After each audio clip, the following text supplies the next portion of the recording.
Elga Rivera, buenos días. Hola, buenos días. Hoy el cuello. Pues el Cuidadito. cuello, fíjate, como marcador de edad, ¿verdad? Totalmente. Cuando El le cuello miramos no a alguien engaña, para ¿eh? el cuello, no, es raro. Bueno, en mis pacientes te puede engañar, porque yo siempre trato el cuello, Sí. siempre. Pero bueno, tenemos que comentar que el cuello constituye un territorio anatómico muy vulnerable al envejecimiento, porque tiene la piel con muy baja densidad, o sea, la dermis es muy finita. Tiene un escaso soporte fibroelástico, o sea, las fibras de las tiene de colágeno son menos, y hay una exposición acumulada al estrés del sol, al fotoinducido, ¿no? Entonces, la lasitud cutánea aparece pronto, generalmente en las mujeres en la edad de menopausia empieza a aparecer ya de manera importante, y a veces antes, depende de la textura de la piel de cada uno. Y hay una pérdida de definición cérvico-mandibular, o sea, en la zona de la mandíbula, y luego aparecen las bandas platismales, que es estas cuerdas que vemos por delante en muchas personas, ¿no? Que tienen como unas cuerdas por delante, como unos tirantes aquí, en la parte anterior del cuello. Entonces, como es una zona complicada, necesita varios abordajes. Los abordajes, pues siempre hay que hacer secuencialmente. A lo mejor algún inyectable y dispositivos de energía. Sí que es cierto que yo quería hacer aquí una mención especial a que los dispositivos de energía, que suelen ser Sí. ultrasonidos, láseres, radiofrecuencia, si se aplican prontamente, o sea, si tú haces una prevención de que aparezcan un deterioro importante en el cuello, cuando empieza el cuello a estar mal, o antes incluso de que esté mal, cuando empezamos ya con una edad de 40, vamos tratando el cuello con dispositivos de energía, es muy probable que no necesitemos los inyectables. Cuando cogemos un cuello que ya está deteriorado, sí que necesitamos inyectables. Entonces, lo vemos fácilmente porque en las actrices se ve mucho que hay muchas que tienen la cara tratada, mal o bien, dependiendo de nuestro gusto muchas veces también, pero sí que el cuello a veces está poco tratado. Y poco tratado porque se supone que es un sitio más difícil de abordar y porque la gente, como la cara es como la carta de presentación, Sí. y entonces siempre vienen pidiéndote una arruga de la cara, unos ojos, unos labios, un pómulo caído, pero raramente vienen diciendo, mira, lo que tengo fatal es el cuello. Solamente hay un tipo de personas que piden cuello, y son las que tienen papada. Las personas que tienen doble mentón o papada o que tienen grasa en esa zona, sí que antes de tratarse la cara vienen tratando el cuello.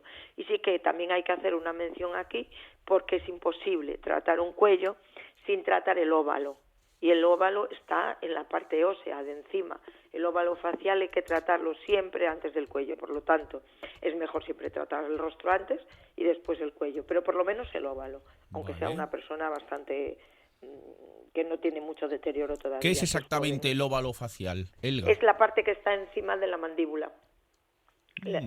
Toda la banda que está debajo de la boca y que pasa por el mentón y va hasta el ángulo mandibular debajo de la oreja, toda esa banda es lo que llamamos óvalo facial. O sea, desde la mandíbula hasta el mentón, para hacerlo así más fácil, ¿no? Más o menos. Justo encima de la mandíbula, encima del hueso.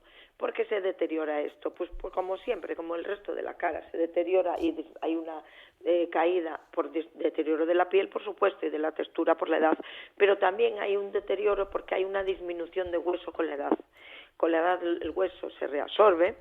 El esqueleto de una persona joven es mucho más grande que el esqueleto de una persona mayor, entonces son zonas que son muy susceptibles de perder volumen porque se pierde hueso y se pierde grasa debajo de la boca, en los ángulos que llamamos de marioneta.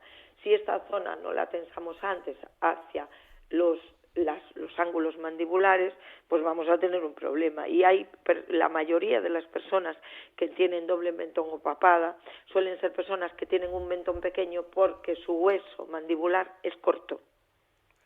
Cuando hay un hueso mandibular que es corto y es pequeño, pues es lógico que sostiene menos los tejidos blandos y entonces se descuelga más fácilmente la parte que está más abajo, la parte del doble mentón y toda la parte superior del cuello.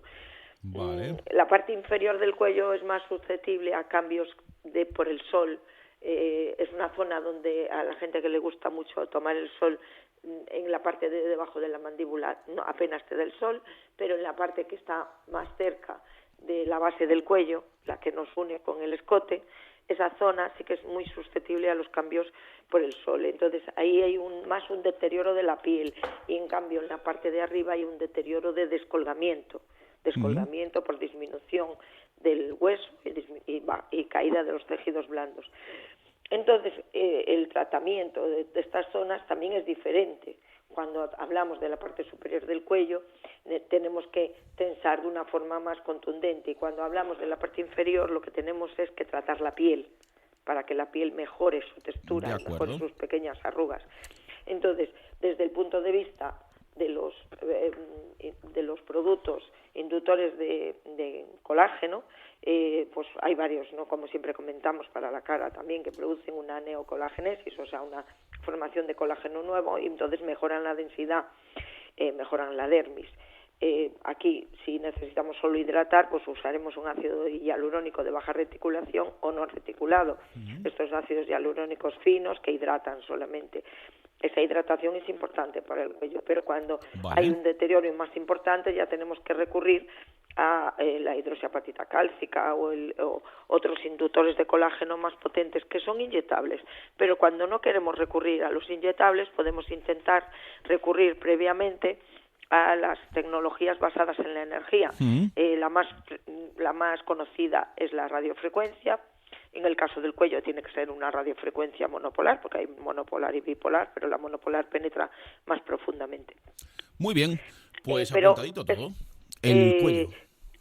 ¿Quieres que te comente los otros tipos de energía? O lo dejamos para otro día? ¿Lo dejamos para el miércoles que viene, te parece? Pues lo dejamos para el próximo miércoles. Venga, pues porque podemos hablar de radiofrecuencia, de ultrasonidos microfocalizados y de láseres. Y sabes que el apartado de láseres para mí es importantísimo, y siempre me extiendo un poco. Pues lo dejo anotado aquí para el próximo miércoles. Ya tenemos deberes. Te mando un gran saludo, Elga. Un saludo. Hasta pronto. Un saludo para Rivera, todos. Adiós. Y a todo su equipazo. Seguimos, Onda Cero.